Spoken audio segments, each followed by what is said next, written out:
Everyone,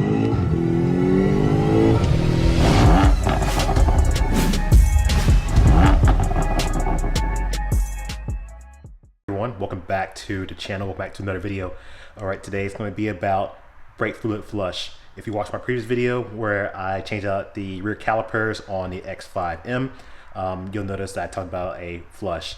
Now, instead of compiling that into that video, which is already over 30 minutes long, I decided to make a separate video. All right, going forward, I'm going to the product you'll need. You're gonna need a speed bleeder. You're gonna need a container to contain your brake fluid. Obviously, you're gonna need brake fluid, and then it doesn't matter which type.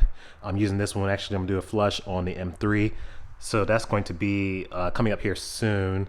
So I'm gonna go to racing brake fluids, and I do track the car. And you'll need open-ended wrench, depending on your car, depends on the size. I can't say specific because I think each caliper varies. Okay, so what this does is it puts pressure on the brake system without someone actually inside the car pressing on the brake. If you're familiar with some of the older style of doing it, you needed two people, and what would happen is you would have someone press on the brake, then the other person would be on the side with the brake caliper and then opening the valve while the person is pressing the brake, which then is pushing fluid out. Whoever is on the caliper side is calling out the commands, because the driver or whoever is pressing the brake pedal cannot release the brake pedal until that person gives the command to release. And what happens is you want to flush the system, you want to purge out any air if there's in there, and you're pressing on it, you're opening the valve, it's squirting out, and then they're shutting the valve, and then they can release. And you repeat that a couple times, and you move on to the next caliper. All right, so each time you're here, say on, off, on, off. Each time they're turning on the system, they're opening the system, and they're closing the system, and then they just make sure that the driver does not release. If they do release in the middle of that, and say for example you're in your last wheel, guess what? You're starting over again, and you have to repeat and take off each wheel or however you're doing it. It could be time consuming, and also it has really lack communication with that, because like I said, if I'm on my last wheel, then the driver messes up and they release, suck air into the system, guess what? We're starting over again. We're going back, starting with the first tire and going all around. All right, so we're going to talk about with the master cylinder. Master cylinder is the round cylinder thing by the firewall. Is what has, when you step on the brake pedal, is what the booster is. Obviously, without that, it'll be very hard to press the brake pedal. If you were to get an idea what that's like, try pressing the brake pedal with the cars off, and you'll see how hard it is. It is very hard. So it is a vacuum, it is a hydraulic assist, and it works by obviously by fluid and things.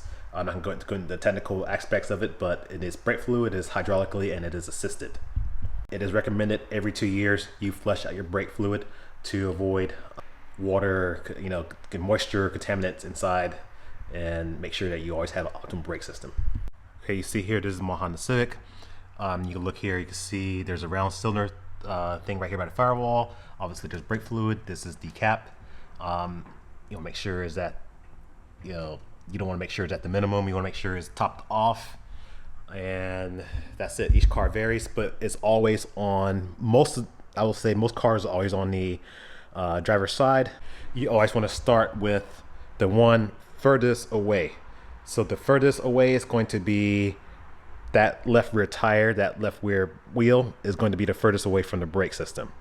All right, the next furthest away will be the next back tire, and then coming up here. So you come up this way and you come around, and then you finally make it over to this to be the last wheel. So whoever is closest is always the last wheel. And what you're doing is you're flushing the system through completely out. Okay. Now, fortunately, with this system, it makes it a lot faster. It doesn't, you don't have the risk of mistakes happening.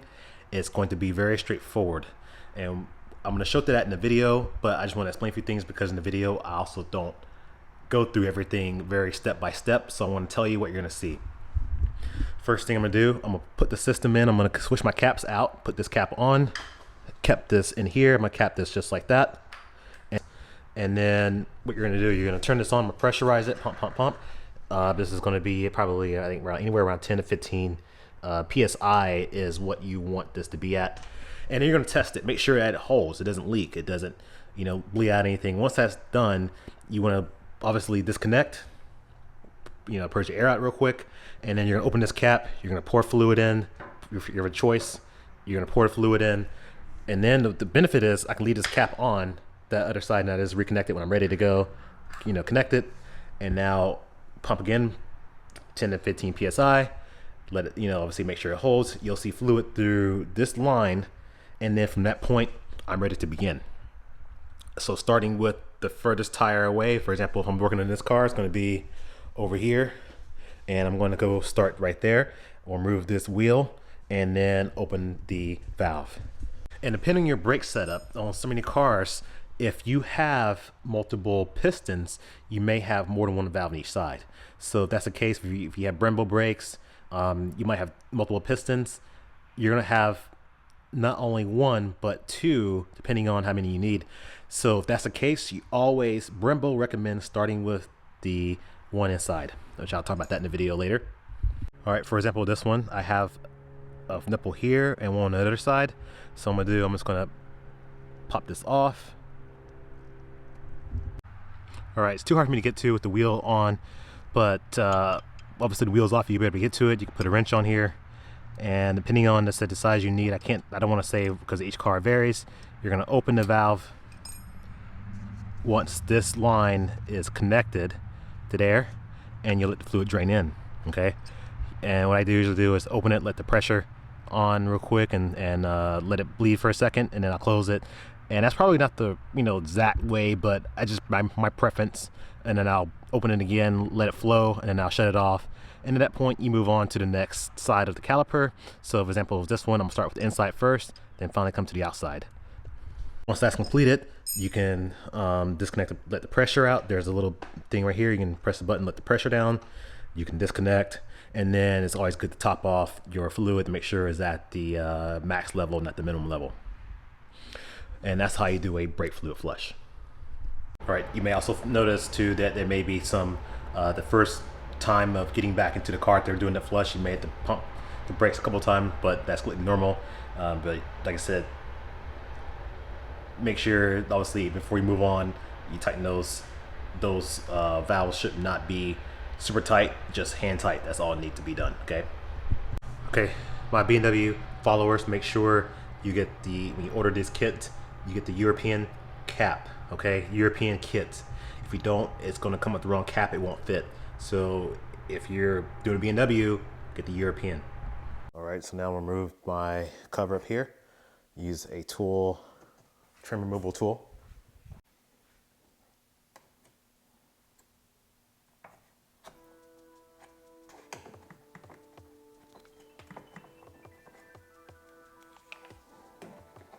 Now you have this piece off.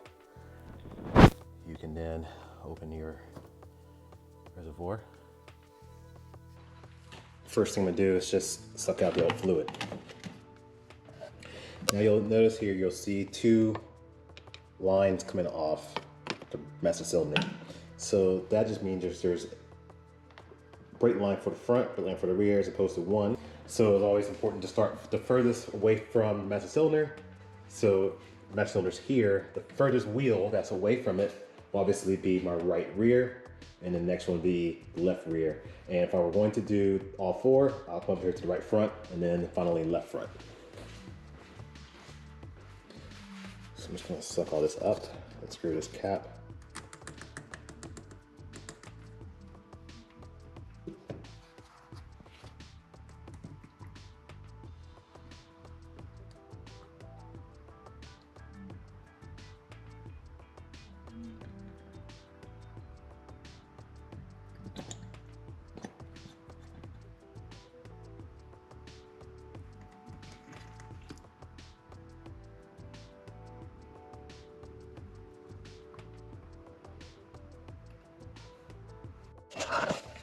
Looking at these sediments in this brake system, I may just go ahead and do all four wheels.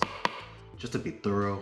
I mean, I don't know how long it's been since the brake fluid's been flushed, but it's pretty dingy. Yeah, I'll just do all four, why not?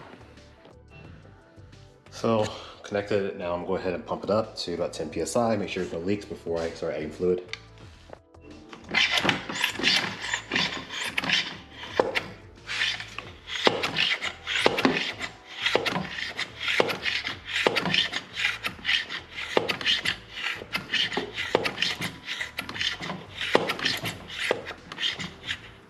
All right, so now I'm gonna pour my fluid into this reservoir.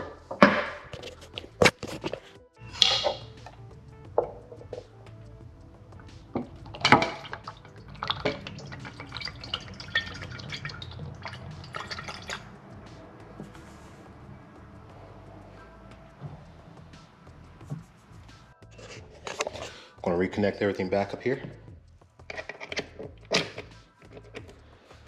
Let's go to another pump again.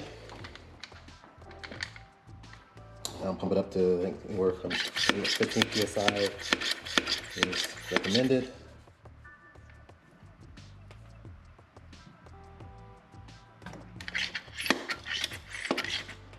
It's like brake fluid has already went into the line.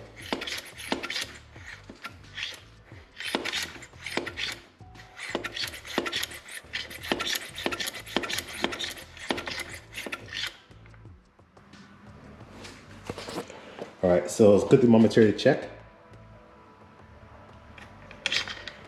But I'm gonna go ahead and start brake bleeding. Now, if you bled brakes before for another person, this just makes it easier. No one stick on their brake. This is just a way to pressurize it. I've done it before with the whole second person, and I tell you what, it's just time consuming to, all right, press, keep it pressed, and do the valve. This way I can just do it myself, don't worry about the other person pressing the brake. Okay, on Brembos, they recommend starting with the inner bleeder, the nipple first on this one, and then going to the outer. So inner, outer on this one. I'm gonna go ahead and undo the dust cover. Expose the nipple here. Now that that's done, I can just, it's better to put this on right now. Slide that on there like that. Then I can open the wrench with the fluid drain in and do it so there's no more air. These bottles come with little hangers too if I need to hang it from a suspension part or something, but I have a long enough line to where it should be no big deal.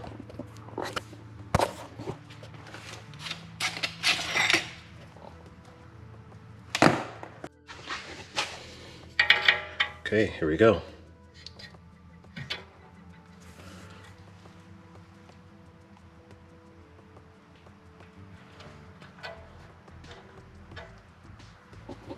Got it open, fluid's coming through.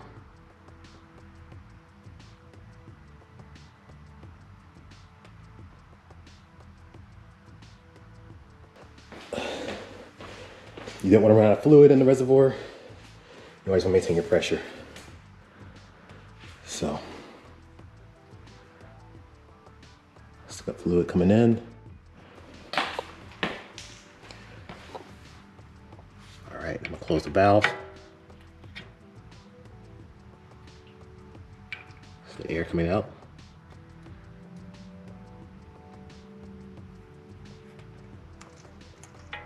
And let it build more. Let's see, shut it.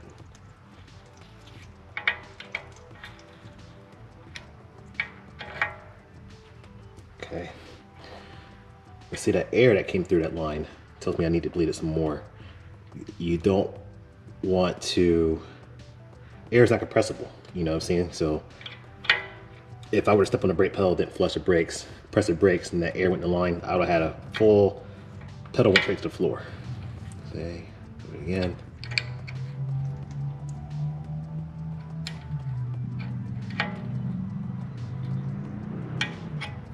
Looks good. One more time.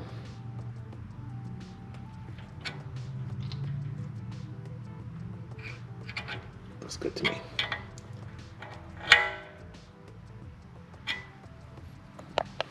All right, so I'm gonna disconnect it. I'm gonna be very careful when I do this. You see what I'm doing?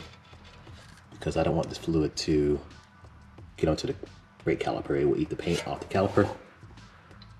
So I'm slowly letting this fall into the line, like that.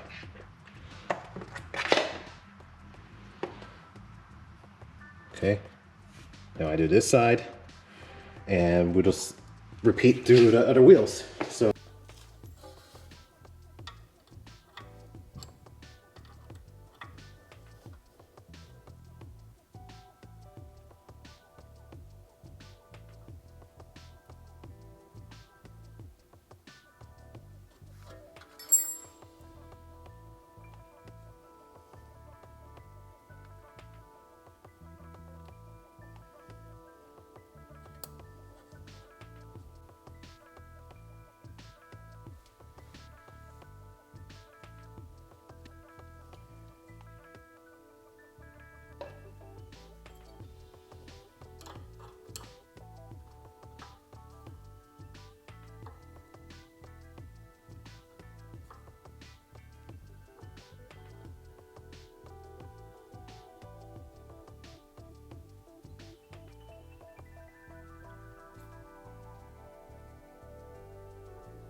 all right, my last one.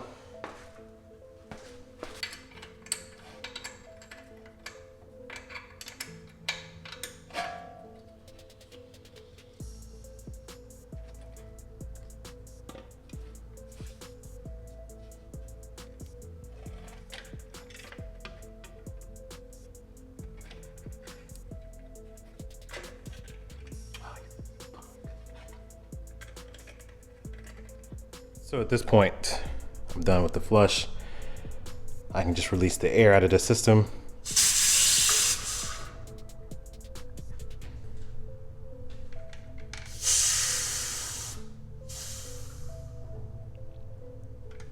Unscrew my cap.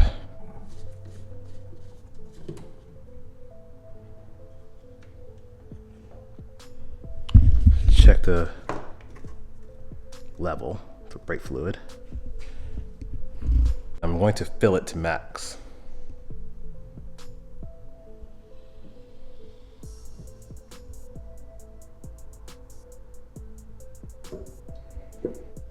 Have a hard time seeing it. Okay, it's down here.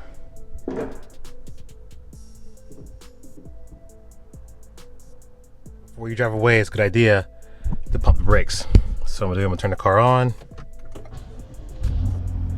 and I'm gonna give the brakes a few pumps. All right, if you found the video helpful, thumbs up please. That will help me. Thank you very much.